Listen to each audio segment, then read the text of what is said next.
92,5 Maestro FM House with the Sound. Berjumpa lagi di Maestro Youth Channel. Jangan batasi belajar kita. Belajar dari anak muda, mengapa tidak? Hai Sobat Maestro, senang sekali nih kita bisa kembali mengudara dan berjumpa lagi dengan seluruh Sobat Maestro. Yuk yang belum siap untuk berkumpul bersama dengan kita, merapat-merapat. Kita mau dengarkan lagi satu anak muda yang luar biasa yang hari ini mau menginspirasi kita semua lewat cerita hidupnya. Siapakah lagi anak muda ini yang akan Kak Jul hadirkan di hari ini? Satu anak muda ini adalah adik kelas dari Kak Jul. Dan kalau fun fact-nya nih, kita bertemu bukan di kelas karena kita beda angkatan, tapi kita justru bertemu di dalam lapangan. Atau dulu kita punya hobi yang sama ya. Kita dulu suka main futsal, tapi sekarang sudah bertumbuh dengan dewasa, kayaknya punya kesibukan lain gak cuma tentang olahraga futsal. Apakah itu? Yuk kita gali aja bersama-sama ya. Hari ini narasumber kita bernama Edgar San Gunawan, betul ya? Betul Wah, Kak. Betul. Halo Edgar. Halo Kak, thank you udah diundang nih Kak. Wow, dan yang fun fact-nya justru yang satu angkatan itu adalah kakak kelas kamu, koko kamu sendiri ya? Yap, betul. Nah itu dia, ini Angkatan. adalah adiknya. Ya, gitu. Begitu. Gimana sekarang kakak ada di mana? Kalau Kakak sekarang kerjanya di perhotelan. Oh, di Perhotelan di Karawang sekarang Oh, di gitu. Karawang. Beda. Ya, dulu tuh sempat di Aussie, tapi karena Covid dan lain sebagainya macamnya ya sudahlah stay di Indonesia akhirnya. Stay Indonesia dan akhirnya di Kerawang. perhotelan. Edgar masih di Bandung ya? Masih di Bandung. Oke, apakah yang seorang Edgar lakukan? Itu akan kita gali nanti. Oke. Sebelum ke sana, Edgar, boleh dong arti nama dari seorang Edgar San Gunawan. Pernah cari tahu nggak atau dapat dari orang tua? Sepengetahuan aku, kalau nggak salah ya, mohon maaf ayah ibu di rumah kalau salah. Seingat aku adalah artinya seorang prajurit gagah berani yang beruntung gitu. Jadi memang seorang prajurit artinya memang jiwa bersaingnya itu kuat, jiwa survive itu kuat. Tapi selain itu tuh ada nilai-nilai lainnya adalah berani dan tadi beruntungnya gitu. Dan kalau misalnya Gunawan belakangnya mah kayaknya template nggak sih Kak? Kayak Nama keluarga ya? berguna dan dermawan. Oh, gitu. gitu. Baru tahu ya? Baru tahu aku. Oh ternyata gitu ya? Iya, Gunawan itu. tuh berguna dan dermawan. Ah. Wow, jadi prajurit yang tadi Gagah berani dan beruntung. Itu penting loh. Ya, prajurit yang beruntung itu penting. Betul. Karena apa? Kalau gagah berani tapi nggak beruntung, gawat tuh ya. Bener. Berperang nggak ada beruntungnya susah juga. Untungnya ada keberuntungannya ditambah dengan berguna dan dermawan. Gitu. Berarti harusnya ini seorang Edgar ini bisa menjadi dampak yang besar untuk lingkungannya. Semoga doakan aja Kak. Doanya seperti itu Iya. ya. Oke, lalu apa yang dilakukan oleh seorang Edgar? Nah, kita akan cari tahu. Sebelumnya, kalau aku ternyata cerita di awal, memang kita suka sama-sama futsal. Masih ingat ya zaman dulu ya? Ya, masih. Bermain di lapangan yang sama. Tapi kalau sekarang, aku taunya bukan cuma tentang futsal doang.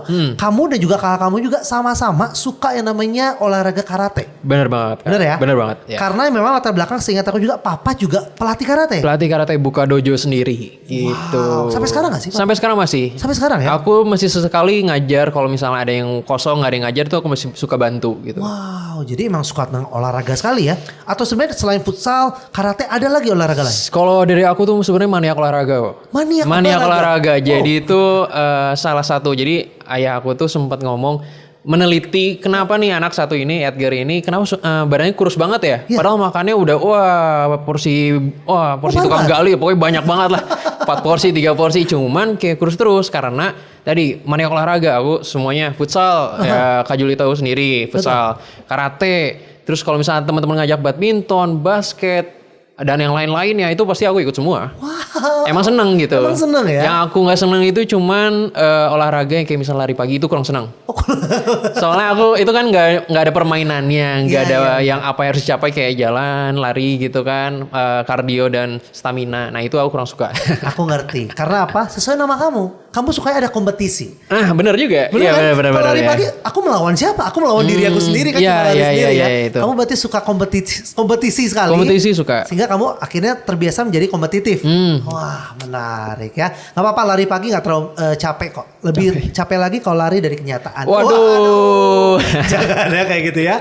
Tapi ini menarik loh. Karena dunia karatenya juga seorang Edgar ini katanya sampai sudah memiliki sabuk hitam. Sudah sabuk hitam. Betul ya? Iya. Sama kayak Kak Jul loh. Tau gak fun fact-nya? Kak Jul punya sabuk hitam juga. Yang benar. Bener. Tapi Gasper hitam maksudnya. Gasper hitam. Sabuk hitamnya gitu. Beda ya. Baru mau dites kok. Waduh, kita malah duel ya. Jangan, Kak Jul masih babak belur ya. Kak Jul gak suka olahraga yang satu itu. Tapi sudah bersabuk hitam berarti kan udah levelnya luar biasa, betul ya? Cukup. Jadi jadi selama aku karate ini, jadi karate itu fun fact-nya adalah kita mau karate itu punya banyak motivasi sebenarnya Kak. Antara mau olahraga atau mau bela diri atau mau prestasi. Kamu pilih yang mana? Aku prestasi kebetulan. Jadi aku nyari prestasi lomba-lomba. Kebetulan nanti bisa dapat beasiswa dan lain sebagainya macamnya. Dan puji Tuhan juga dapat. Jadi lumayan aktif lah di atlet. Aku paling jauh tuh tanding ke Palu sama Samarinda. Dan itu menghasilkan kejuaraan atau piala buat kamu? Iya itu. Jadi apalagi untuk beasiswanya. Kalau misalnya uang saku dan lain sebagainya mah ada gitu. Nah sabu hitam juga sama. Itu harus ujian. Harus dibotakin Kak. Dibotakin? Oh berarti kamu pernah mengalami fase-fase botak ya? Harus itu. Pelontos. Kalau nggak pelontos dicukur lagi. Gitu. Iya. Wah menarik sekali ya. Tapi aku mau bahas lebih dalam lagi deh tentang karate. Karena itu juga menarik yang bisa kita gali lebih dalam lagi. Sebelum nanti kita akan bahas apa aja kehidupan yang sekarang sudah dijalani oleh seorang Edgar. Ya. Oke. Kita akan bahasnya satu-satu. Jangan banyak-banyak. Pusing nanti ya.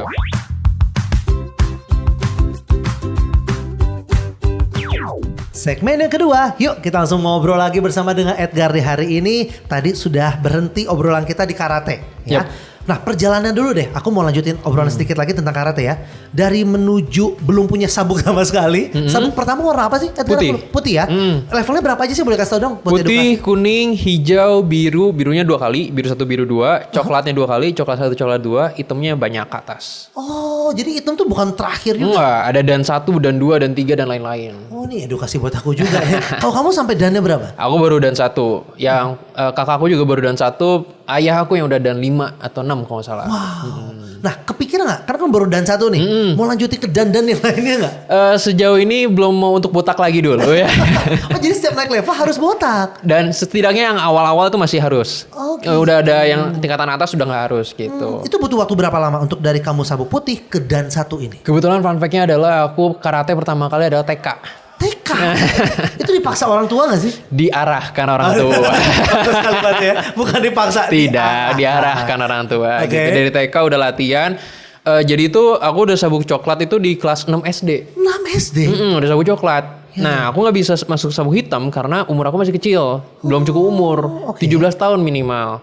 Jadi sampai dari SD sampai 17 tahun tuh mandek tuh coklat terus. Dari 17 baru dapat sabu hitam. Jadi bukan karena kamu nggak mau naik ya, cuma memang ada batas umurnya. Ya. Oke. Terus kamu bilang kan ini buat kompetisi untuk kamu berprestasi. Tapi bisa nggak sih secara nggak langsung juga buat bela diri kamu pribadi? Bisa juga. Tapi kalau misalnya mau memperdalam lebih dalam lagi terkait bela diri itu pasti agak beda porsi latihannya dan materi latihannya agak beda. Cuman dengan aku jadi atlet pun secara tidak langsung juga ada materi bekal untuk bela diri di kehidupan langsung gitu. Wah itu dia ya. Dan itu penting juga buat kita semua ya. Penting. Kita nggak tahu di sekeliling kita ada siapa dan kita harus membela diri harus kita menjaga diri lah gitu. Ya. Tapi itu dipakai modal karate tadi untuk katanya untuk prestasi.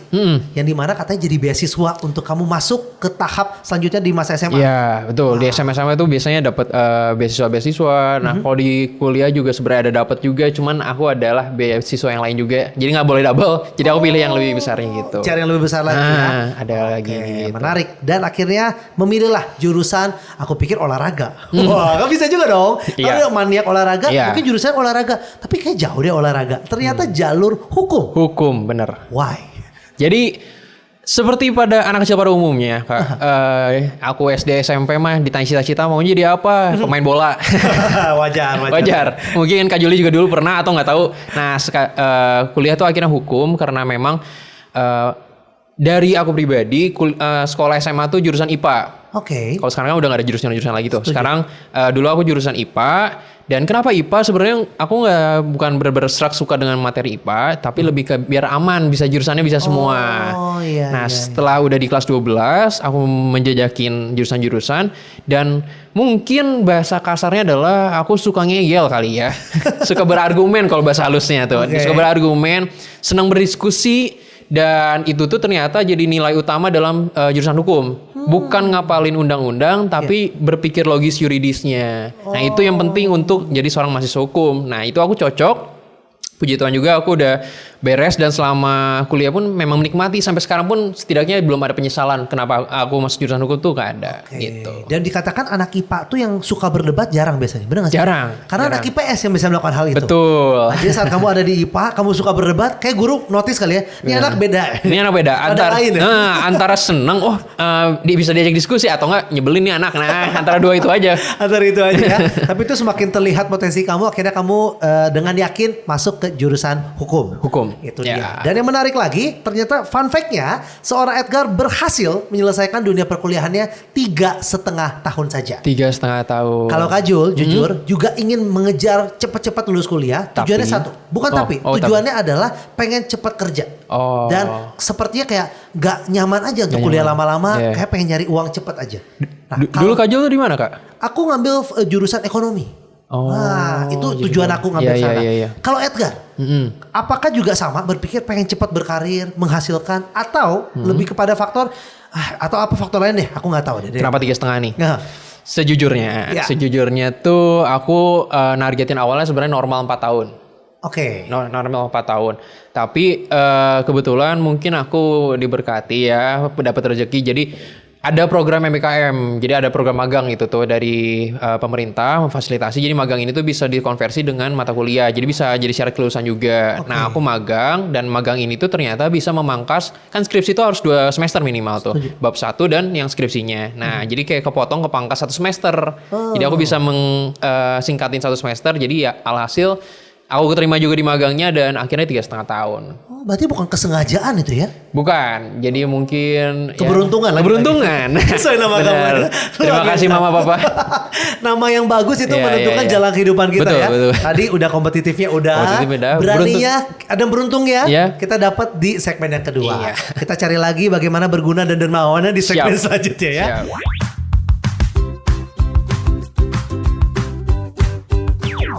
Oke, segmen yang ketiga masih bersama dengan Edgar kok. Kita udah mencari tahu makna nama dari Edgar. Ternyata kehidupannya satu demi satu mulai terulik ya. Kita coba bahas lagi. Kali ini cerita yang tadi berhenti adalah obrolan kita setelah dia berhasil menyelesaikan perkuliahannya 3,5 tahun. Kenapa ini luar biasa? Karena tadi kita lupa cerita. Seorang Edgar ini berkuliah di Unpar, betul ya? Notabene umumnya 4 tahun. 4 tahun aja bersyukur sekali ya. Ada kamu yang bilang gitu ya. Gampang masuk susah keluar. Betul. Tapi ini 3,5 tahun. Begitu luar biasa. Tapi ternyata ada faktor X-nya juga. Keberuntungan dapat kesempatan magang. Nah kita mau bahas lebih dalam lagi tentang magangnya. Edgar punya pengalaman magang di mana nih? Jadi aku magang tuh di MRT Jakarta kok. Wow. MRT Jakarta. Divisinya jurusannya tetap divisi legal. Dan itu periodenya kurang lebih ya 1 semester kurang lebih. Periodenya kan sama. Nah di sana pengalaman pertama aku tadi pengalaman pertama terkait kerja, magang kerja itu pertama kali. Dan jadi akhirnya merasakan begini loh dunia kerja, begini loh kita harus menghadapi dunia kerja selanjutnya, tahap selanjutnya setelah kuliah. Banyak yang aku dapat, terutama itu kan di luar rumah. Aku ngekos di Jakarta. Pertama kali. Jadi ya tentunya banyak pengalaman berarti banget untuk persiapan aku menatap dunia kerja sih. Tapi ini menarik supaya anak-anak muda yang dengan obrolan kita juga punya bayangan sedikit. Apa sih gambaran dunia kerja menurut kacamata seorang Edgar? Pandangan dunia kerja, kan kalau misalnya kita kuliah ini selalu dibilangin oleh dosen, kalian itu udah beda, udah bukan SMA lagi. Guru, dosen itu tidak akan membimbing ataupun ngetiplakin kalian. Gitu. Kalau kalian udah nggak bisa, kalian nggak mau denger ya udah mangga gitu silakan. Nah, tahap kerja itu tahap yang lebih advance dari kuliah. Prinsipnya sebenarnya sama. Harusnya Kak Juli juga mungkin mengalami. Jadi ya kalau misalnya kamu nggak melakukan itu, nggak pengen melakukan hal itu, ya udah monggo dan kalian akan mendapatkan rugi yang langsung kayak rugi realnya gitu. Kalian mendapat kerugiannya entah dimarahin, entah dikeluarin, atau misalnya entah dikucilkan, potongan gaji, banyak lah. Jadi kerugiannya itu sangat real. Kalau kuliah kan kerugiannya belum real ya. Kayak misalnya kerugiannya jadi berapa semester, nilainya jelek gitu. Mungkin kerugiannya alami kita sendiri gitu ya. Dari nilai kita jelek, kita harus ulang lagi kelas. Tapi kalau ini dampaknya untuk bersama dan lebih kompleks lagi ya. Iya gitu. Jadi kayak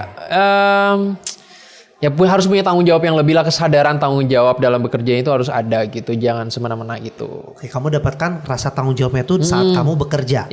Gitu. Dan juga pekerjaan MRT di perusahaan MRT juga menarik ya. Menarik. Apa yang paling berkesan buat kamu selama bekerja di sana? Kebetulan aku jadi divisi legalnya itu ada terkhususnya aku tuh di divisi construction and operation. Oke. Jadi construction and operation tuh ada 2. Nah aku di bidang constructionnya. Jadi kan MRT itu kan yang kereta cepat itu kan ada proses pembangunan tuh yang sudah dibangun, yang sedang dibangun dan yang akan dibangun. Nah itu kan sebenarnya tiga-tiganya itu memiliki problematika masalah hukum tersendiri. Masing-masing tuh ada. Jadi kita masing-masing ngurusin. Oh ternyata di situ aku sadar. Oh ternyata yang udah hukum itu kompleks. Masalah yang sudah terjadi itu masih kita urusin, masalah yang sedang terjadi kita urusin, dan masalah yang akan terjadi kita juga urusin. Jadi kita sebenarnya mencari masalah. Waduh, kalau nggak ada masalah kalian nggak makan. Iya benar. Oh kalian begitu ya, kesannya nggak enak ya. Orang hukum tuh cari masalah gitu ya. Tapi memang ya setiap ada masalah kalian hadir di sana, lebih tepatnya seperti itu ya. Kamu ngurusin bagian tiga-tiganya, akan, sedang dan kebetulan yang project yang benar-benar aku pegang tuh kemarin terkait yang sudah terlaksana itu ada masalah. Nah itu masalah hukumnya coba diluruskan kira-kira apa solusi hukumnya. Gitu. Oke, menarik ya. Sampai ke pengadilan gitu nggak sih? Nah kalau pengadilan itu enggak, karena sifatnya itu kalau aku kebetulan jadi lawyer itu ada 2. Lawyer itu kan pengacara tuh ada yang bidang litigasi dan korporasi. Litigasi itu yang di pengadilan, yang kayak beracara. Korporasi itu yang enggak di pengadilan. Jadi kayak terkait dokumen-dokumen, terkait legal research, legal analysis, legal opinion gitu sih. Jadi kamu bermainnya di area sana. Jadi nggak belum sampai ke pengadilan soalnya belum punya lisensi advokat juga. Oh jadi tidak diperbolehkan lebih Tidak tepatnya diperbolehkan, ya? iya. Oke, kamu mainnya di dalam aja dalam perusahaan, mengurusi surat-surat dan lain-lain. Betul dokumen-dokumen gitu. Tapi itu juga nggak kalah berharga ya. Ya tentunya. Membuat kamu belajar banyak dan membuat kamu semakin cinta nggak sih dengan dunia hukum? Yap, aku sekali lagi tidak menyesal masuk dunia hukum. Senang banget bisa masuk di sini, dan kebetulan aku juga setelah kuliah ini udah beres untuk ujian dan pendidikan advokat. Kak Jo, aku udah beres, tinggal ambil sumpah tapi belum cukup umur. Serius? Iya. Berapa umur minimal? Minimal 25 tahun bisa diambil sumpah advokat. Sedangkan kamu usianya? 23. 23. Sama seperti kamu menantikan dan satu kamu. Betul. Ini harus tunggu 2 tahun lagi. Harus tunggu 2 tahun, kurang lebih sama gitu. Oke ya, tapi sekali lagi kita menangkap makna nama dari seorang Edgar. Berguna dan bermanfaat, betul? Berguna bagi banyak orang. Dengan dunia hukum ini membantu banyak orang. Dengan yang bermasalah dengan hukum bisa dibantu oleh seorang Edgar. Semoga terbantu Ya. Kalau gitu kita sudah dapat jawaban dari setiap arti namanya, tapi kita belum selesai, cerita kita masih banyak banget Sobat Maestro. Salah satunya adalah aku mau bahas satu topik yang menarik sekali, di mana katanya nih di mata teman-teman seorang Edgar ini adalah seorang yang ambisius. Wah, apakah benar? Yuk kita akan telaah lagi nanti di segmen yang selanjutnya.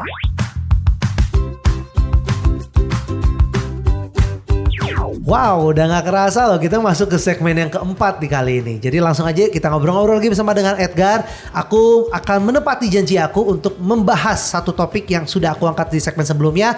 Seorang Edgar kata teman-temannya adalah orang yang ambisius. Nah, kenapa nih disebut ambisius? Katanya nih dari zaman SMA, kuliah, dia tuh selalu ikut pencalonan-pencalonan dan dia mengupayakan untuk dia bisa selalu menjadi pemimpin. Benar atau salah nih? Ya mungkin sedikit benar sedikit tepat. Wah, sedikit salah. Ada benar ada salahnya. Ada benar ada salah. Silakan diluruskan. Oke, jadi teman-teman tuh suka melihat, terutama yang sekarang itu melihat, wah Gar kamu tuh orangnya ambisius banget. Kalau bahasa kasarnya haus kekuasaan. Waduh, haus kekuasaan. Bahasa kasarnya gitu, tapi bahasa halusnya ambisi. Nah, ternyata aku juga baru menyadari, oh ternyata normal kalau orang-orang bisa berpikiran seperti itu. Walaupun sebenarnya aku tidak merasa, ya aku gak begitu ambisius sebenarnya. Cuman ada bukti-bukti lain yang mengarahkan ya kalau aku tuh ambisi. Contohnya dari SMA tuh aku udah ikut pencalonan jadi ketua OSIS. Tapi kalah, gak kepilih. Ya gitu. Nah dan yang kedua saat di kuliah itu inget tuh pas zaman-zaman COVID baru banget. Nggak ada niatan juga. Tadi pas ketos pun aku nggak ada niatan awalnya, nggak ada ambisi untuk jadi ketos. Tapi entah kenapa situasi kondisi mengarahkan jadi nyalonin. Yang kedua tuh di kuliah saat zaman COVID tuh aku nyalonin diri jadi badan pemeriksa namanya. Itu tuh pokoknya fungsi yudikatif di kampus, di hukumnya, di jurusan hukum. Nggak kepilih juga, belum kepilih juga. Itu kalahnya. Kalau yang SMA udah lupa lah, udah lama. Kalau yang BP ini badan pemeriksa ini kalahnya 30 atau 60 suara lah. 30 suara kalau lupa. Tipis dong. Bisa lumayan tipis. Karena mahasiswa hukum Unpar tuh banyak banget. gitu. Dan yang ketiga, aku akhirnya nyalonin diri lagi saat masa kuliah menjadi ketua himpunan. Wow. Ketua himpunan tau lah ya, eksekutifnya gitu, ketua himpunan di jurusan aku. Nah, puji Tuhan itu aku berkesempatan untuk terpilih menjadi ketua himpunan dan udah itu berarti beda suaranya lumayan jauh juga. Dan di situ pas aku nyalonin kedua ini banyak isu-isu yang aku digoreng tuh kayak wah Edgar nih haus kekuasaan, ambisius dan lain sebagainya macamnya, jangan pilih kayak gitu-gitu banyak itu. Nah itu yang ketiga itu yang terakhir saat kuliah itu aku terakhir menjadi ketua himpunan dan puji Tuhan terpilih. Gitu Kak. Aku mau bertanya gini deh, menjadi ketua itu nggak mudah loh. Betul. Ya, menambah kerjaan sebenarnya. Menambah kerjaan. Ya. Tapi kamu lakukan ketua OSIS, bagian yudikatif juga kamu ambil, tapi tidak terpilih. Akhirnya jadi ketua himpunan. Betul. Apa tujuan kamu jadi ketua? Sebenarnya gini Kak Jol. Jadi aku tuh melihat pertama aku tuh dapat kesempatan Kak. Yang mana kesempatan itu nggak didapatkan oleh semua orang. Aku harus bersyukur. Jadi aku harus mencoba untuk menjalani itu. Itu kan ada kesempatannya. Nggak semua orang dapat. Dan yang kedua adalah ini juga aku melihat walaupun kayaknya nggak butuh deh. Kayaknya nggak juga nggak apa-apa. Tapi aku ini menyadari juga kalau misalnya aku ikut dalam kegiatan tersebut, ya itu juga proses dalam improvement diri aku juga. Gitu. Jadi ya aku harus punya kesadaran loh untuk mengimprove diri. Masih muda dan masih panjang kan harus nyiapin bekal sebanyak mungkin. Gitu. Dan untuk terkait jadi pemimpin, kalau Kak Jul tau gak sih yang ada tes-tesan kamu tuh tipenya pemimpin atau apa? Tahu kan ya? Nah aku tuh sebenarnya tidak pemimpin. Tidak pemimpin kan? Tidak pemimpin. Justru aku lebih masuknya tuh terkait manajemennya. Jadi memanage tuh oke, tapi untuk sebagai leader tuh kurang sebenarnya. Nah jadi memang aku masih banyak kurangnya, masih proses belajar juga. Tapi tadi kalau terkait pemimpin aku memang kurang bisa, kurang pede lah. Tapi untuk memanage sesuatu aku pede. Gitu. Jadi kan pemimpin salah satu tugasnya juga yang utama memanage. Betul. Itu sih Kak. Walaupun kamu sudah melakukan tes dan kamu lihat leadershipnya kamu kurang, justru kamu nganggap ini salah satu langkah untuk mengimprove leadershipnya kamu. Betul. Dan kebetulan di fenomena di jurusan aku itu kayak gatel gitu Kak. Banyak yang sebenarnya ini harus gini, ini harus gini. Jadi banyak gagasan, banyak pikiran yang ada di pikiran aku yang pengen aku laksanakan. Dan bisa dilaksanakan hanya satu-satu jalan adalah menjadi calon eksekutifnya sendiri. Gitu. Ya. Akhirnya kamu memimpin tuh. Memimpin. Yang gatal-gatal itu gimana? Kamu selesaikan nggak tuh? Nah, jadi sebagai seorang pemimpin itu yang aku pelajari ya harus pintar-pintar untuk menyikapi lah Kak. Ada sesuatu yang urgent untuk prioritas untuk ditanggapi, ada juga yang tidak. Ya harus pintar memilih, bijak untuk menyikapi juga. Dan itu pengalaman-pengalaman dan juga pengetahuan yang berharga sih buat aku sih Kak. Gitu. Boleh satu deh. Satu kebijakan yang menurut kamu ini paling berhasil dan paling kamu banggakan sebagai ketua himpunan di Unpar. Mungkin kebijakan ya bukan program kerja ya bukan. Kalau kebijakan itu salah satu memang visi aku. Visi aku aja masih ingat Kak. Visi apa ini? Waduh. Bersinergi membaktikan diri demi terwujudnya HMPSIH yang progresif dan berdaya guna. Nah, mantap banget. Kalimatnya hukum banget, anak hukum. Nah, itu jadi intinya kebijakan yang paling aku utamakan adalah menerapkan ke teman-teman mahasiswa yang masuk himpunan tuh kita jadi anak himpunan bukan cari jabatan, bukan jadi pamor, gengsi, bukan kita mau jadi pelayan, kita mau menjadi melayani. Toh kalian kan nggak dibayar kan? Kita tugasnya adalah memfasilitasi kegiatan-kegiatan mahasiswa. Ya kalian pelayan dong. Nah itu. Jadi nggak boleh pamrih dan harus ikhlas. Dan yang kedua adalah aku di himpunan aku itu pertama kali mengadakan suatu biro baru namanya Biro Pengembangan Sumber Daya Mahasiswa. Jadi itu intinya adalah mengharapkan mahasiswa yang jadi pengurus himpunan itu tuh punya kapasitas yang bagus, kualitas yang baik. Ya pokoknya intinya mereka kompeten untuk menjadi pengurus himpunan yang bisa memberikan wadah kegiatan ke mahasiswa hukum gitu Kak. Wow, itu yang kamu lakukan semua ya? Ya itu. Sampai membuat biro baru dan membuat semua tim kamu ini untuk melayani. Karena kamu bukan berarti jadi ketua, berarti jadi kepala, tapi jadi sombong gitu ya. Enggak. Justru menundukkan diri menjadi melayani setiap anak-anak hukum yang ada. Betul gitu. Wow, keren banget ya. Pengalaman yang luar biasa. Dan ini jadi satu pengalaman yang tidak akan terlupakan dan jadi bekal juga untuk ke depan untuk seorang Edgar pastinya. Pengalaman berharga banget. Dan kita sudah selesaikan dulu segmen yang keempat. Berarti masih ada satu segmen terakhir nih Sobat Maestro yang akan kita manfaatkan bersama-sama buat ngobrol lagi bersama dengan Edgar.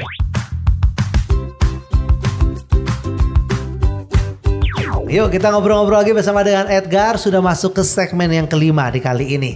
Nah, kita mau bahas tentang tadi sudah prestasi apa, kesibukan apa yang dilakukan oleh seorang Edgar. Dan kita masuk ke dalam satu cerita lagi di mana Edgar gak cuma sibuk di dunia-dunia sekulernya, tapi dia memerhatikan dunia rohaninya juga. Betul ya? Mantap ya. Dimana katanya dunia pelayanan juga cukup aktif sekali. Ya. Aku gak dengar dari mulut Edgar, tapi aku punya teman. Dan memang teman aku ini kenal dengan Edgar. Dan dia bilang, kita satu gereja, aku kenal loh orang ini loh. Orang ini cukup aktif di gereja.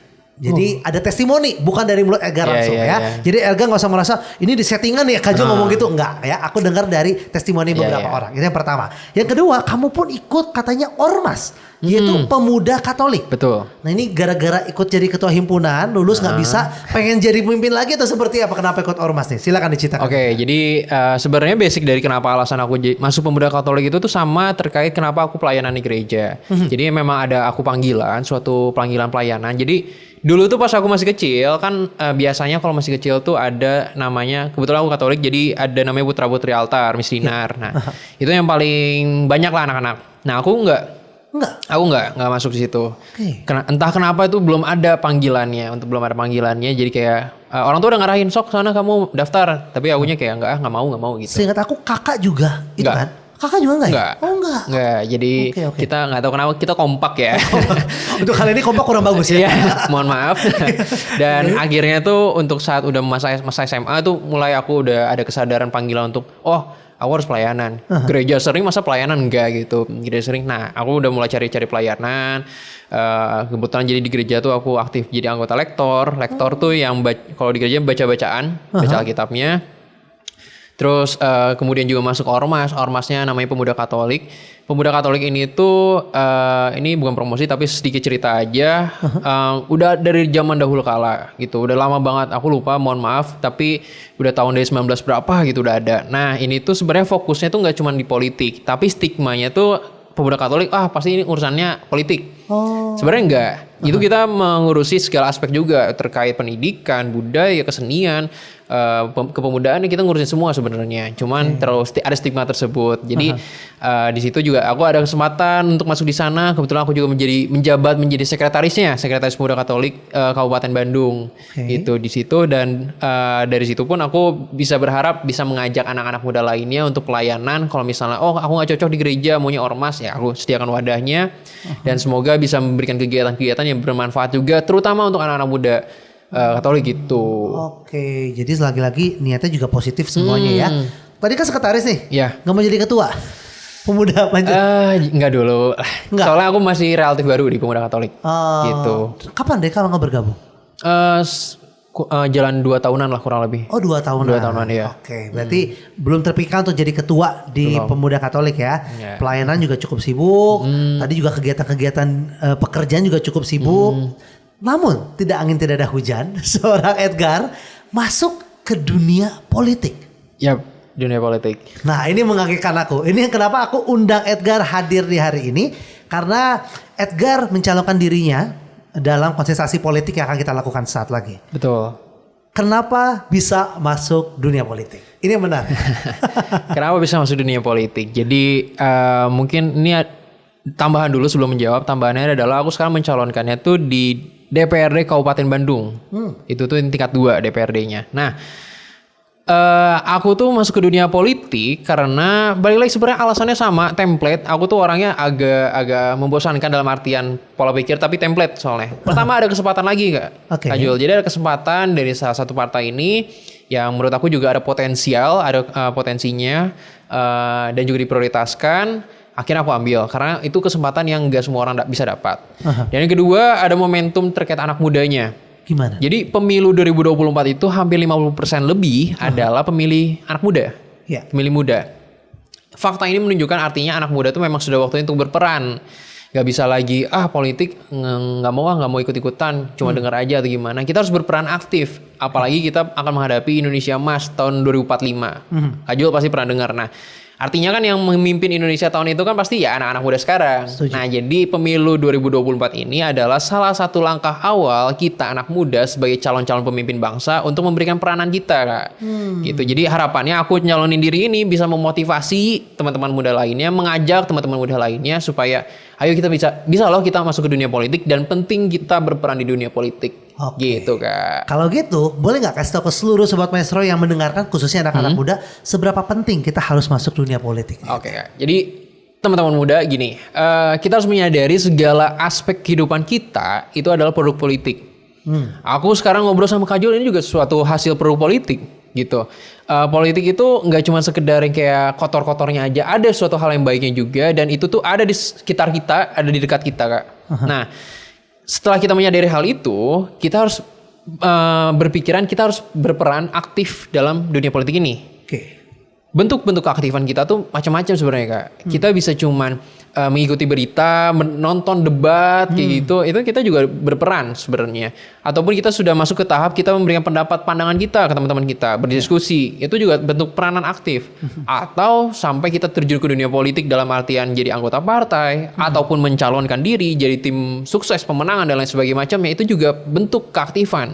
Yang aku maksud adalah bentuk keaktifan ini banyak. Yeah. Bukan artinya kita harus, aku harus masuk dunia politik kata Edgar. Artinya aku harus masuk jadi anggota partai. Enggak juga. Kita punya panggilan masing-masing. Tapi yang penting adalah kita punya kesadaran untuk kita bisa berperan di politik ini, membangun bangsa Indonesia untuk kedepannya. Gitu, Kak. Oke, jadi itu yang sudah disampaikan ya.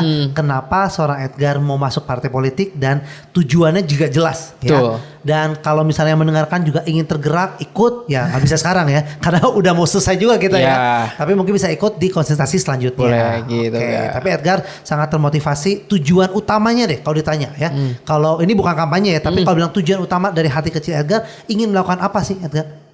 Kalau misalnya tujuan utamanya tadi untuk yang anak muda, karena aku berpikir kita anak muda tuh selama ini mungkin nggak tahu Kak Jo, mungkin beberapa orang berpikiran banyak yang berpikiran kita tuh suka jadiin objek dalam dunia politik. Nah sekarang ini kita ada wadahnya untuk kita menjadi subjeknya, ya kenapa tidak gitu. Dan kenapa kalau nggak sekarang kapan lagi? Jangan nunggu kita udah 2045 harusnya kita udah memimpin baru kita masuk. Kan udah telat gitu, Kak. Setuju. Jadi utamanya kurang lebih kayak gitu sih, Kak, supaya memotivasi anak-anak muda lainnya karena ada momentum ini sih, Kak.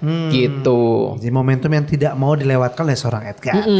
Oke deh, dan kita sudah dapat jawabannya. Tapi buat Sobat Maestro yang masih kayaknya bahasnya dikit banget tentang politik, padahal aku pengen belajar banyak tentang dunia politik, boleh deh kita akan tahan di sesi yang selanjutnya. Kita akan bahas tetap dengan Edgar, dengan membahas dunia politik lebih lagi. Siapa tahu ini jadi pengetahuan baru juga buat kita semua. Oke?